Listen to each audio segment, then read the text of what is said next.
Hello students. तो आज हम इस चैप्टर का कोर टॉपिक स्टार्ट करने जा रहे हैं जिसका नाम है कूलम्ब्स लॉ। कूलम्ब्स लॉ हमें क्या बताता है कि जो दो चार्जेस होते हैं, चार्जेस के बीच में अट्रैक्शन और रिपल्शन जो फोर्स लगता है, उस फोर्स की कैलकुलेशन बताता है कि उस फोर्स को किस तरह से कैलकुलेट किया जाता है।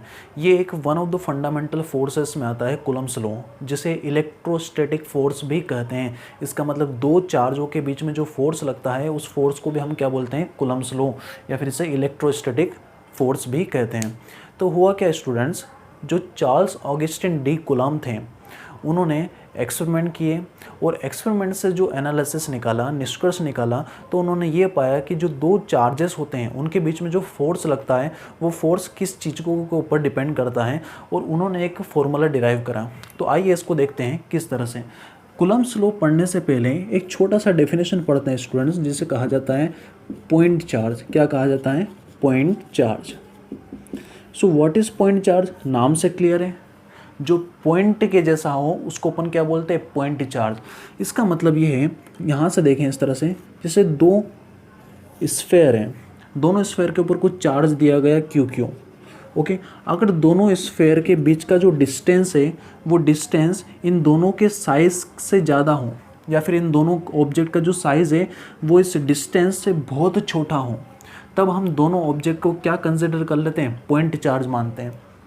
मान लेते हैं अगर दोनों के बीच का सेपरेशन मान लेते हैं 10 किलोमीटर, कितना? 10 किलोमीटर, और मान लेते हैं इसका रेडियस है 1 सेंटीमीटर और इसका रेडियस भी कितना है? 1 सेंटीमीटर। ये अगर पास में जाके देखेंगे तो बड़ा दिखेगा ऑब्जेक्ट है। अगर इसका रेडियस 1 है, इसका 1 है, दोनों के बीच का सेपरेशन 10 किलोमीटर है, तो आप ध्यान से देखें यहाँ पर क्या बोल सकते हैं, if the size of object if the size of object is much smaller than the distance between them, separation between them, then the object is considered as a point object। अगर किसी ऑब्जेक्ट का size उनके बीच के distance से बहुत छोटा हो तब ऑब्जेक्ट को क्या मान सकते हैं? Point charge. क्या मान सकते हैं? Point charge. और पॉइंट चार्ज मानेंगे तो इस पूरे ऑब्जेक्ट की जगह आप केवल एक पॉइंट बनाएंगे तो भी काम चल जाएगा। इसकी जगह भी क्या बनाएंगे? पॉइंट।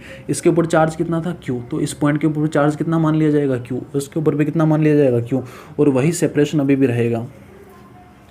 तो हमने क्या करा, किसी ऑब्जेक्ट को पॉइंट चार्ज से रिप्लेस करा। तो पॉइंट चार्ज तभी रिप्लेस कर सकते हैं आप जब क्या हो, डिस्टेंस बिटवीन देम, दोनों के बीच का जो डिस्टेंस है इनके साइज से बहुत ज़्यादा हो, तब हम ऑब्जेक्ट को क्या मान लेते हैं? Point charge. तो इसका डेफिनेशन लिखते हैं, what is a point charge. Okay, if the size of object is much smaller than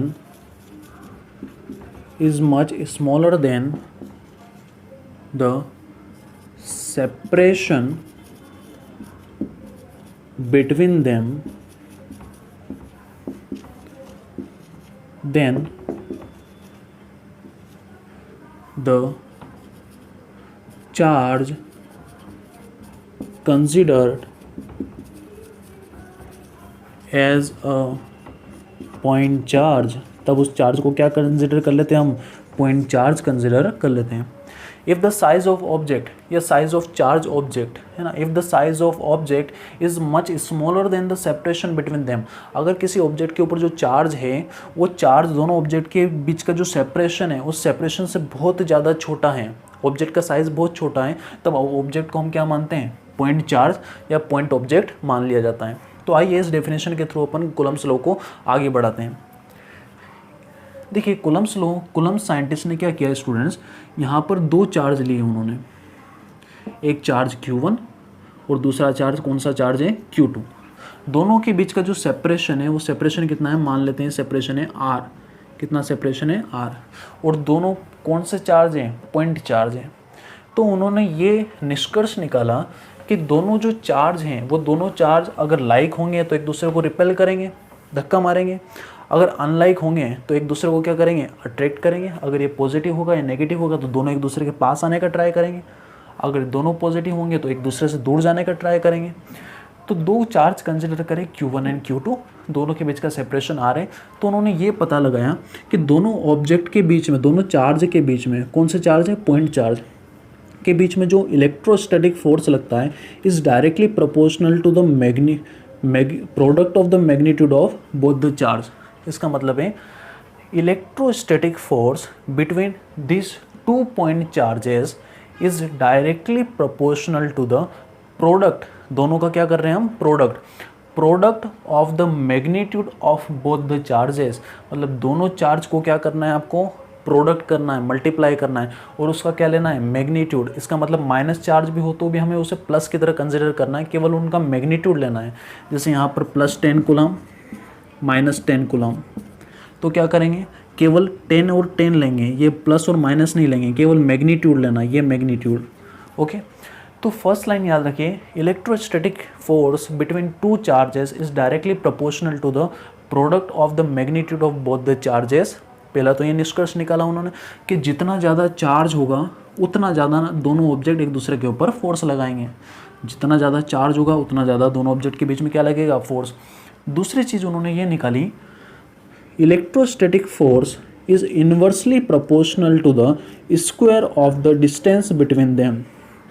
इसका मतलब है डिस्टेंस बढ़ाएंगे तो फोर्स घट जाएगा, डिस्टेंस कम करेंगे तो फोर्स बढ़ जाएगा।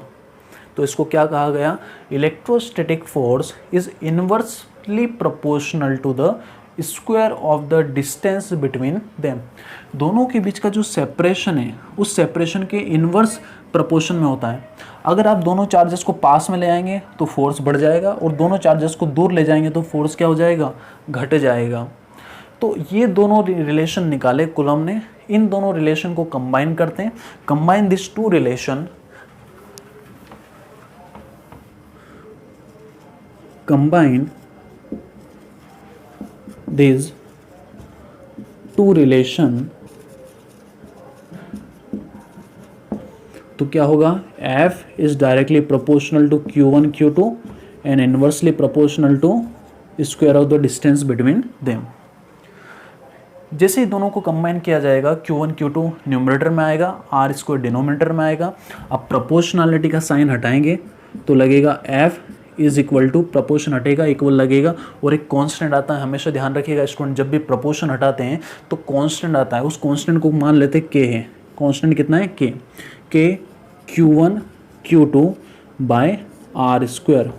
यही आपका क्या है स्टूडेंट्स, कूलम्स लॉ है, इसे कहा जाता है कूलम्स लॉ। तो स्टूडेंट्स इस तरह से हमें याद रखना है। अब इसकी डेफिनेशन बनाना है, तो डेफिनेशन क्या बनाएंगे स्टूडेंट्स, दो चार्ज हैं, कैसे चार्ज है, दोनों पॉइंट चार्ज हैं, पॉइंट चार्ज के बीच में क्या लगेगा, फोर्स लगेगा, कौन सा force, electrostatic force. The electrostatic force between point charges is directly proportional to the product of the magnitude of both the charges and inversely proportional to the square of the distance between them, and this is called as Coulomb's law. Okay students, तो इसका definition लिखते हैं हम यहाँ पर।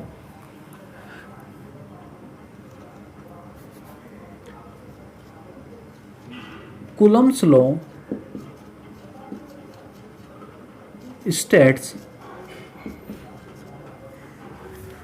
Coulomb's law states that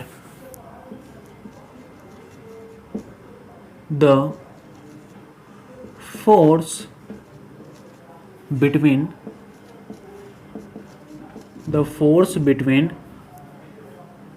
two point charges, the force between 2 point charges is directly proportional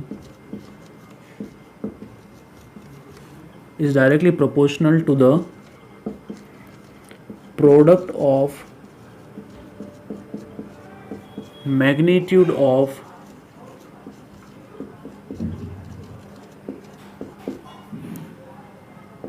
two charges and inversely proportional inversely proportional to the square of the distance between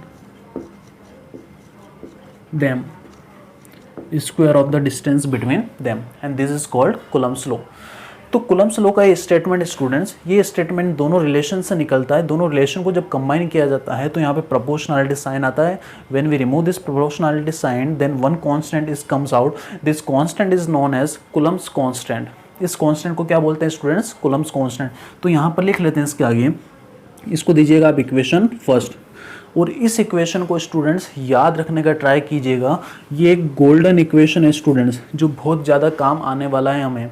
तो F is equal to K Q1 Q2 by r square, where Q1 and Q2 are charges.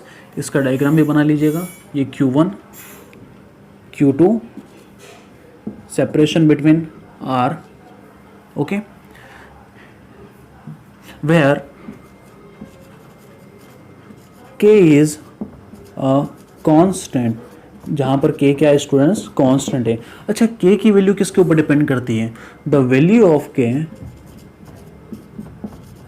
depends on medium between two charges,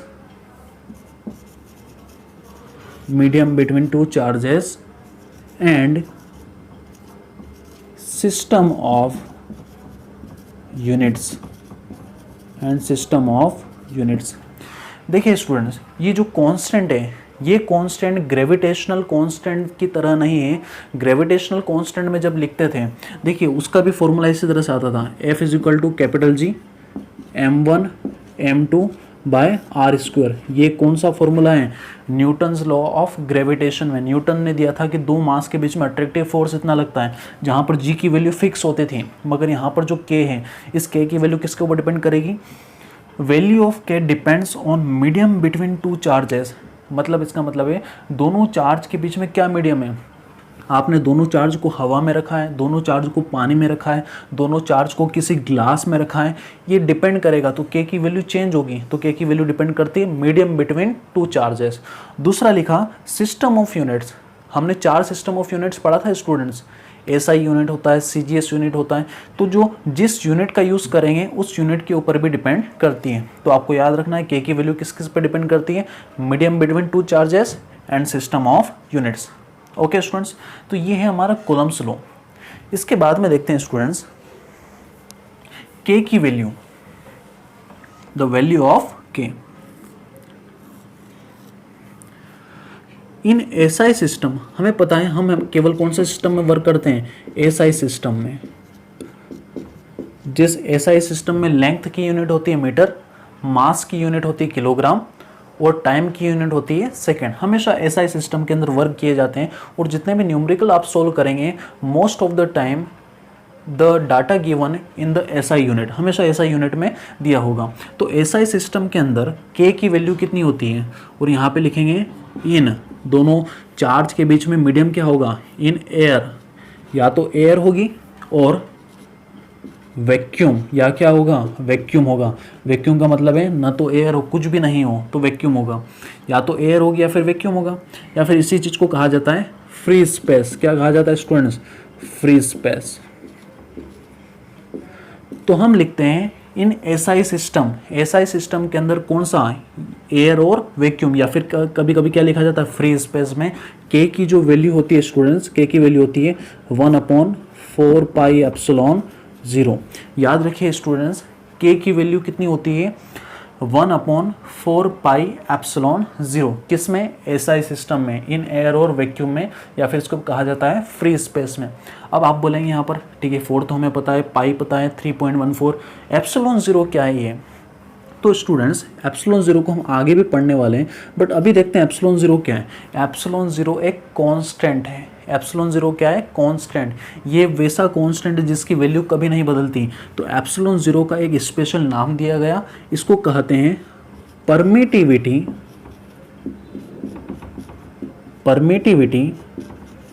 of free space, permittivity of what, free space. जो free space होता है उसकी permittivity, आइए इसको ध्यान से समझिएगा students. होता क्या है, दो चार्ज के बीच में कोई सा भी आप मीडियम रखेंगे, एयर रखेंगे, पानी रखेंगे, ग्लास रखेंगे, तो हर मीडियम की अपनी कुछ प्रॉपर्टीज़ होती है, हर मीडियम में कुछ अपने गुण होते हैं। तो ये परमिटिविटी का मतलब होता है प्रॉपर्टी ऑफ मीडियम। क्या होता है? Property of medium. किसी मीडियम की जो प्रॉपर्टीज़ होती है उन प्रॉपर्टीज़ को हम बोलते हैं परमिटिविटी ऑफ मीडियम।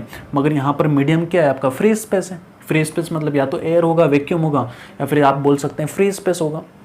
तो परमिटिविटी का मतलब होता है प्रॉपर्टी ऑफ मीडियम। किसी मीडियम की क्या प्रॉपर्टीज होती है, इसलिए उसको एप्सिलॉन जीरो को कहा जाता है permittivity of free space. Okay students, यहाँ पर देखिए इसकी वैल्यू हमने निकाली। एप्सिलॉन जीरो की वैल्यू होती है, पहले एप्सिलॉन जीरो की वैल्यू लिख लेते हैं।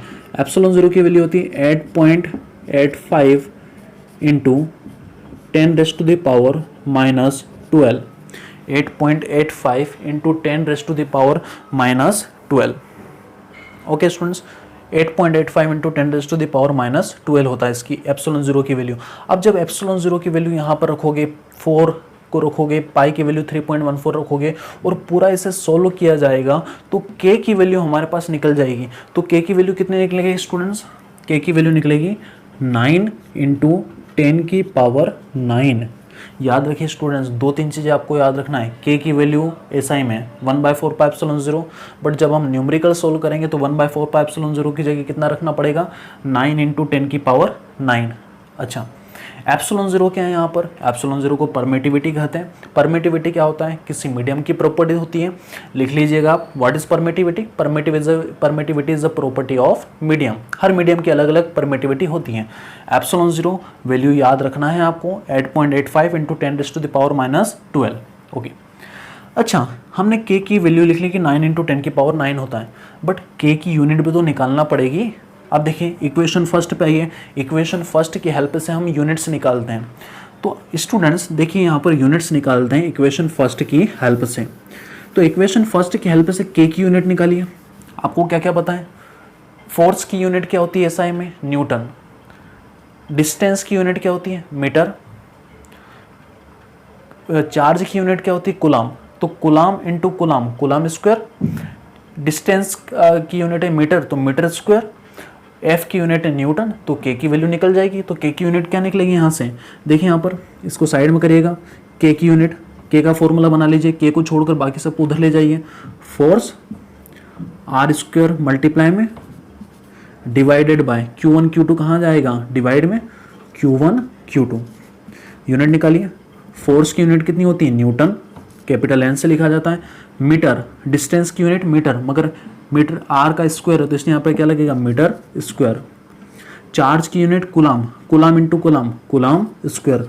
तो आपकी के की यूनिट क्या निकल गई स्टूडेंट? न्यूटन मीटर स्क्वायर पर कूलाम स्क्वायर। तो यहाँ पर लिख लेते हैं आगे, न्यूटन मीटर स्क्वायर पर कूलाम स्क्वायर, पर कूलाम स्क्वायर। यूनिट्स याद रखने का जरूरत नहीं है स्टूडेंट्स, आप फॉर्मूले से कभी भी निकाल सकते हैं, बट ये फॉर्मूला आपको याद होना चाहिए। तो के की वैल्यू निकल गई 9 इंटू 10⁻9 न्यूटन मीटर स्क्वायर पर कूलाम स्क्वायर। ओके, क्या एप्सिलॉन जीरो की यूनिट भी निकाली जा सकती है? आंसर है यस, निकाली जा सकती है। एप्सिलॉन जीरो की यूनिट भी आप इस तरह से निकाल सकते हैं। अब क्या करेंगे स्टूडेंट्स, आप एप्सिलॉन जीरो की वैल्यू निकाल लें यहाँ से यूनिट्स। देखिए जब ये सारी चीज़ें रखेंगे तो हम इसी के आगे थोड़ा सा सोल्व भी कर लेते हैं और फिर एप्सिलॉन जीरो की यूनिट भी निकाल लेंगे। From equation first, from equation first, equation first में हमने देखा कि हमें पता है कि सारा एसआई सिस्टम में हमें वर्क करना है। तो एसआई सिस्टम में के की वैल्यू कितनी होगी? 1/4 पाई एप्सिलॉन जीरो। के की वैल्यू यहाँ पर रख दें तो फोर्स कितना आ जाएगा? F is equal to 1/4 pi epsilon zero into Q1 Q2 divided by r square. ये आपका वो फॉर्मूला है जो सबसे ज़्यादा यूज़ होगा इस चैप्टर में और थ्रू आउट द बुक, इसमें बहुत ज़्यादा यूज़ आने वाला है। इसको दे देना इक्वेशन 2।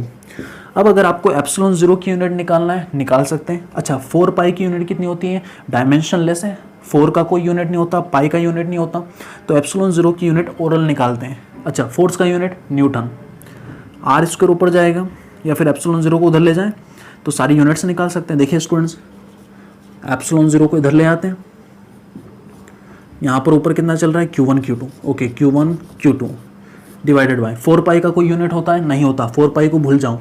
यहाँ पर क्या आ गया फोर्स, इनटू में कितना चल रहा है आर स्क्वायर, केवल एप्सिलॉन जीरो को उधर ले जाए, यूनिट से निकाल ले। अब चार्ज का यूनिट कुलाम, कुलाम इंटू कुलाम, कुलाम स्क्वायर।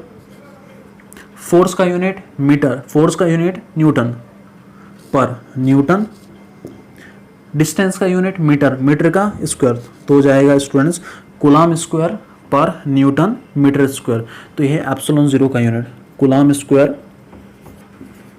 पर न्यूटन मीटर स्क्वायर। ओके, इस तरह से आप यूनिट्स निकाल सकते हैं। आपको यूनिट्स याद रखने की जरूरत नहीं है, आप केवल ये याद रखें तरीका किस तरह से निकाला जाता है। तो आइए वापस समराइज करते हैं कूलम्ब्स लॉ। कूलम्ब्स लॉ ने क्या कहा कि दो चार्ज के बीच में जो भी अट्रैक्टिव फोर्स लगता है, रिपल्सिव फोर्स लगता है, वो ये होता है F = K Q1 Q2 by R square. K क्या होगा, K is a constant, the value of K depends on the medium between them. तो K की वैल्यू हम SI सिस्टम में लिखते हैं। SI सिस्टम या तो एयर होगा, वैक्यूम होगा, या फिर क्या होगा फ्री स्पेस। K की वैल्यू याद रखना है 1/4 pi epsilon zero, where epsilon zero is what, permittivity of free space which has value 8.85 × 10⁻⁻12। Units आप याद रखें, इस तरह से निकालें। एप्सिलॉन जीरो की सारी वैल्यू रखने के बाद आपको K की वैल्यू याद रखना चाहिए 9 × 10⁻9 यूनिट। K की वैल्यू इतनी है तो K की वैल्यू इक्वेशन फर्स्ट में रख दें, तो आपको बनेगा formula F = 1/4 pi epsilon zero Q1 Q2 by R square. इस फॉर्मूले को स्टूडेंट्स याद रखिएगा। तो ये है हमारा कूलम्ब्स लॉ। अब कूलम्ब्स लॉ हमने निकाल लिया स्टूडेंट्स। इक्वेशन 2 की हेल्प से हम 1 कूलम की डेफिनेशन निकालते हैं। अभी तक हमने चार्ज पढ़ा कि चार्ज की यूनिट कूलम होती है, मगर हमने कूलम की अभी तक डेफिनेशन नहीं देखी है। अगर आपको पता हो तो 11th में हमने सारी सिस्टम ऑफ यूनिट्स की डेफिनेशन देखी, मीटर की यूनिट्स देखी थी, सेकंड की डेफिनेशन देखी थी। उसी तरह से हम अब चार्ज की जो यूनिट है कूलम, उस कूलम की डेफिनेशन बनाते हैं इक्वेशन 2 की हेल्प से स्टूडेंट्स। तो आइए इसको यहाँ से रफ करते हैं।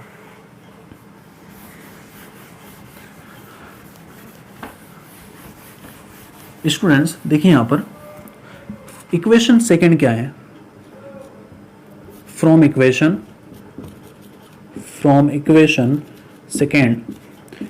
सेकंड है आपका F = 1/4 pi epsilon zero into Q1 Q2 by R square.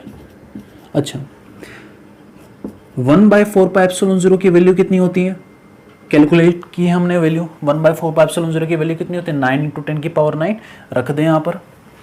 तो ये हो गया F = 9 × 10⁻9 Q1 Q2 divided bye R square. अब यहाँ पर क्या करेंगे, हमें डेफिनेशन निकालना है। Definition of what, unit of charge. Charge की जो यूनिट होती है कूलम, उसकी डेफिनेशन निकालेंगे, यूनिट ऑफ चार्ज। तो हम क्या करेंगे, कुछ वैल्यू सब्स्टिट्यूट करेंगे इस इक्वेशन में। चाहे तो इसे इक्वेशन 3 दे दीजिएगा। इसमें क्या क्या सब्स्टिट्यूट करना है। अच्छा, आप 1 कूलम की डेफिनेशन निकाल रहे हैं, किसकी डेफिनेशन निकाल रहे हैं 1 कूलम। तो हम क्या मानेंगे, Q1 की वैल्यू रख देते हैं 1 कूलम, Q2 की वैल्यू भी रख देते हैं 1 कूलम, दोनों के बीच का जो सेपरेशन है वो रख देते हैं 1 मीटर। हमने क्या करा, दो चार्ज लिए, दोनों चार्ज कैसे है 1 कूलम है, दोनों को कितनी दूरी पर रखा 1 मीटर की दूरी पर रखा। ये सारी वैल्यू यहाँ पर इक्वेशन 3 में सब्स्टिट्यूट करें तो देखिए क्या पाएंगे आप, F = 9 × 10⁻9 इंटू Q1 की वैल्यू 1 कूलम, Q2 की वैल्यू 1 कूलम, डिस्टेंस का स्क्वायर, डिस्टेंस कितना है 1 का स्क्वायर, 1 का स्क्वायर कितना होगा 1। तो फोर्स कितना आ जाएगा स्टूडेंट्स, फोर्स आएगा 9 × 10⁻9 न्यूटन का फोर्स आएगा। और ये दोनों चार्ज कैसे हैं, सेम चार्ज है, लाइक चार्जेस है, दोनों पॉजिटिव मान लेते हैं कि दोनों लाइक चार्जेस हैं। तो लाइक चार्जेस के बीच में जो फोर्स लगेगा वो अट्रैक्टिव होगा या रिपल्सिव होगा। ऑफ कोर्स ये फोर्स कैसा होना है, रिपल्सिव होना है। तो अब हम डेफिनेशन बनाते हैं 1 कूलम की। तो डेफिनेशन बनाने में आपको चीज़ें याद रखना है। 1 कूलम कितनी दूरी पर रखे गए दोनों चार्ज 1 मीटर की, दोनों चार्ज कैसे लाइक चार्जेस हैं या सिमिलर चार्जेस हैं। और दोनों के बीच में कितना फोर्स लग रहा है 9 × 10⁻9 न्यूटन। और ये फोर्स कैसा है, अट्रैक्टिव है या रिपल्सिव है, तो ये फोर्स है रिपल्सिव। कौन सा फोर्स है स्टूडेंट्स, रिपल्सिव। तो रिपल्सिव फोर्स लग रहा है, तो डेफिनेशन बनाते हैं। तो स्टूडेंट्स अब हमें 1 कूलम की डेफिनेशन बनाना है। तो 1 कूलम की डेफिनेशन बनाने के लिए हमने सारी चीज़ें वैल्यूज़ पुट कर दी। Q1 Q2 दोनों को लाइक चार्जेस रखा, 1 1 रखा, सेपरेशन 1 मीटर रख दिया, तो फोर्स कितना आ गया 9 × 10⁹ न्यूटन। तो ये सारी चीज़ें हम एक डेफिनेशन में पुट करते हैं और एक डेफिनेशन बनाते हैं। तो डेफिनेशन देखिए students, 1 coulomb is that amount of charge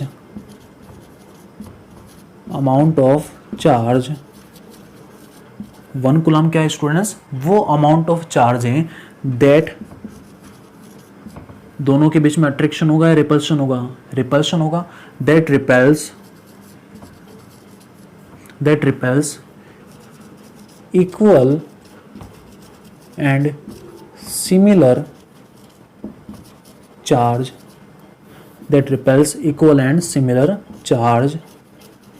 जो क्या कर रहा है स्टूडेंट्स, रिपेल कर रहा है किसको, इक्वल एंड सिमिलर चार्ज, क्योंकि दोनों 1 1 कूलम है तो सिमिलर चार्ज को रिपेल कर रहा है विद अ फोर्स, कितने फोर्स से, with a force of 9 × 10⁹ Newton, with a force of 9 × 10⁹ Newton when placed in vacuum or air, at a distance, कितने डिस्टेंस पर रखे गए दोनों charge, at a distance of 1 metre from it, पहले charge से इतने डिस्टेंस पर रखा गया है। तो देखिए स्टूडेंट्स, ये डेफिनेशन आपको रटने की जरूरत नहीं है, आप ध्यान से देखें, सारी चीज़ों को मिलाकर हमने डेफिनेशन बनाई है। क्या है, 1 coulomb is that amount of charge, 1 coulomb वो चार्ज है जो क्या करता है, लाइक चार्जेस को रिपेल करता है, कितने फोर्स से, इतने फोर्स से, और दोनों किस में रखे गए हैं, एयर के अंदर रखे गए, क्योंकि ध्यान रखें कंडीशन, के की वैल्यू 1/4πε0 तब होती थी जब दोनों को किस में रखा जाता, एयर या वैक्यूम में। When placed in vacuum of a distance, कितने डिस्टेंस पर रखे गए, 1 मीटर फ्रॉम इट, पहले चार्ज से इतने डिस्टेंस पर रखे गए। तो ये है 1 कूलम की डेफिनेशन। तो स्टूडेंट्स, इस तरह से हमने कूलम्स लॉ को अच्छे से पढ़ा, इसे अच्छे से रिवाइज करिए। आइए इसका एक न्यूमेरिकल्स करते हैं स्टूडेंट्स। तो स्टूडेंट्स, हमें एक एग्जांपल देखना है, एग्जांपल जो बेस्ड होगा कूलम्स लॉ के ऊपर। तो कूलम्स लॉ के ऊपर बेस्ड एक एग्जांपल, अच्छा सा एग्जांपल है। एग्जांपल देखिए, क्या दे रखा है, आपकी जो स्कूल की बिल्डिंग है, उस स्कूल की बिल्डिंग के ऊपर एक चार्ज रखा गया है स्टूडेंट्स। ये चार्ज कितना है, 1 कूलम चार्ज। इसी तरह से एक दूसरा 1 कूलम चार्ज आपके घर, आपका जो घर है, घर की बिल्डिंग के टॉप पर रखा गया है। एक दूसरा चार्ज 1 कूलम चार्ज जो आपके घर की बिल्डिंग के टॉप पर रखा गया है, दोनों को टॉप पर रखा गया है। और दोनों के बीच का जो सेपरेशन है स्टूडेंट्स, दोनों के बीच का जो डिस्टेंस है, वो डिस्टेंस मान लेते हैं 2 किलोमीटर है। कितने किलोमीटर है, 2 किलोमीटर, बहुत ज़्यादा डिस्टेंस है। और दोनों कितने कितने चार्ज है, 1 1 कूलम चार्ज है, सेम चार्जेस है, दोनों एक दूसरे को क्या करेंगे, अट्रैक्ट और रिपेल करेंगे। तो कितने फोर्स से एक दूसरे को रिपेल करेंगे या फिर एक दूसरे के ऊपर कितना फोर्स लगाएंगे, यही हमें देखना है यहाँ पर।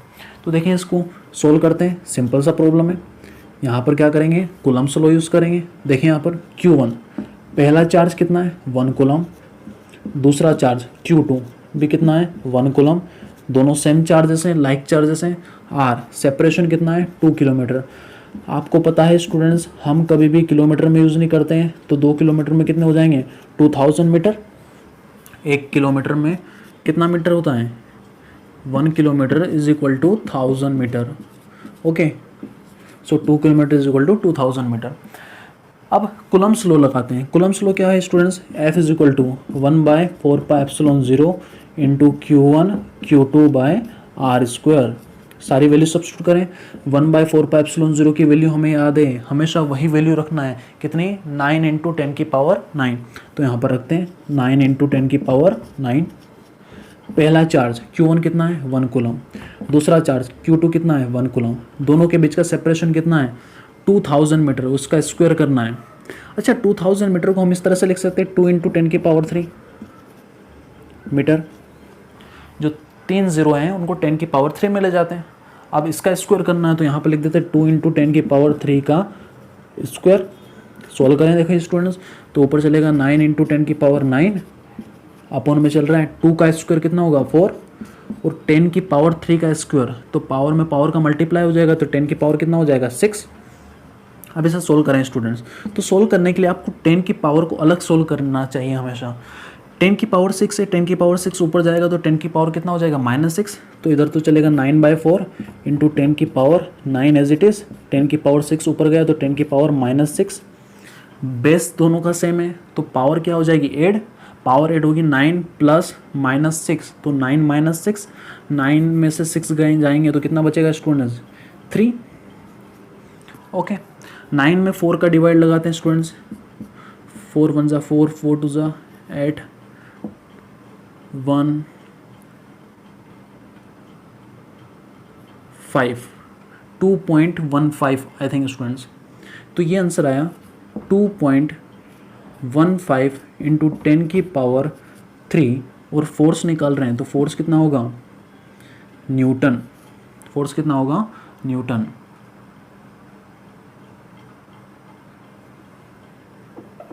सॉरी स्टूडेंट्स 2.25 है। ओके, 2.25 इंटू 10 की पावर 3 न्यूटन। आप इसको इस फॉर्म में भी लिख सकते हैं, ये पॉइंट हटा दें यहाँ से, तो पॉइंट हटाएंगे तो 2 0 लग जाएंगे, और 2 0 से 10 की पावर 3 को इस तरह से लिख लें यहाँ पर 3 0, 2 0 से 2 0 कैंसिल आउट, तो कितना बचेगा 2250 न्यूटन।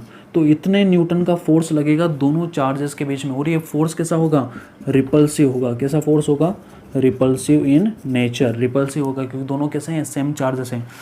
2250 न्यूटन का फोर्स लगाएंगे, जबकि दोनों के बीच का सेपरेशन कितना है, 2 किलोमीटर दूर रख रहे हैं, इसके बावजूद दोनों कितना फोर्स लगा रहे हैं, 2250 न्यूटन। अगर स्टूडेंट्स मैं आपसे कहूँ कि बताऊँ इसको, जो फोर्स लग रहा है इस फोर्स को आप एक नॉर्मल पर्सन के वेट से कंपेयर करें, नॉर्मल पर्सन के वेट से कंपेयर करें, तो मान लेते हैं एक जो नॉर्मल आदमी होता है, नॉर्मल पर्सन, उस नॉर्मल पर्सन का वेट कितना होता है, मास कितना होता है, नॉर्मल पर्सन, एक नॉर्मल पर्सन का जो मास है, मास मान लेते हैं 50 किलो, 50 kg का एक नॉर्मल पर्सन मानते हैं, तो इसका फोर्स कितना होता है, इसका वेट कितना होता है स्टूडेंट्स, तो वेट निकालने के लिए कर लेते हैं, वेट कितना होता है mg, m की वैल्यू 50 और g की वैल्यू मान लेते हैं 10, तो हो जाएगा 500 न्यूटन। तो एक नॉर्मल पर्सन जब अर्थ के ऊपर खड़ा होता है तो 500 न्यूटन का फोर्स नीचे की तरफ लगाता है। तो ध्यान से देखें, 2250 और 500 को कंपेयर करें, ये जो फोर्स है कितने टाइम्स होगा एक नॉर्मल पर्सन के वेट के। एक नॉर्मल पर्सन का वेट होता है 500 न्यूटन, तो ये फोर्स नॉर्मल पर्सन के वेट से कितने गुना ज़्यादा होगा। देखें कैसे निकालेंगे इसको, 2250 डिवाइडेड बाय 500, 0 से 0 कैंसिल आउट, एंड 5 की टेबल से कैंसिल आउट कर देंगे इसको, 5 4 45 एंड 45 बाई 10 पॉइंट, तो it comes out to be 4.5। So F 4.5 times. तो ये जो फोर्स है इलेक्ट्रोस्टैटिक फोर्स जो लग रहा है स्टूडेंट्स 2250 न्यूटन का, ये फोर्स एक नॉर्मल पर्सन का जो वेट होता है उस वेट से कितने गुना ज़्यादा है, 4.5 गुना ज़्यादा है। इसका मतलब एक कूलम जो फोर्स चार्ज होते हैं 2 किलोमीटर पे होने के बावजूद इतने गुना ज़्यादा फोर्स लगाते हैं एक दूसरे के ऊपर। तो इस प्रॉब्लम से हमें यह सीखना था कि ये फोर्स जो होता है इलेक्ट्रोस्टैटिक फोर्स ग्रेविटेशनल फोर्स से बहुत ज़्यादा पावरफुल होता है। ओके स्टूडेंट्स, अच्छा ये 2250 न्यूटन का जो फोर्स है, दोनों चार्ज हैं, एक ये 1 कूलम था यहाँ पर, ये दूसरा यहाँ पर था 1 कूलम, ये वाला 1 कूलम इसके ऊपर इधर फोर्स लगा रहा है 2250 न्यूटन का, तो इसका उल्टा भी होगा, ये वाला चार्ज इसके ऊपर इधर फोर्स लगाएगा 2250 न्यूटन का, दोनों एक दूसरे के ऊपर सेम फोर्स लगाएंगे। तो ये क्या है, Newton's third law of motion, every action has an equal and opposite reaction. इस 1 कूलम ने उसके ऊपर 2250 का उधर फोर्स लगाया, तो उस चार्ज ने भी 2250 न्यूटन का फोर्स इधर लगाया। तो ये न्यूटन्स थर्ड लॉ को भी फॉलो करते हैं। तो जो इलेक्ट्रोस्टैटिक फोर्स हम पढ़ रहे हैं कूलम फोर्स, वो कूलम फोर्स न्यूटन के थर्ड लॉ को भी क्या करता है, फॉलो करता है। Every action has an equal and opposite reaction. तो इस तरह से हमने एक न्यूमेरिकल देखा है।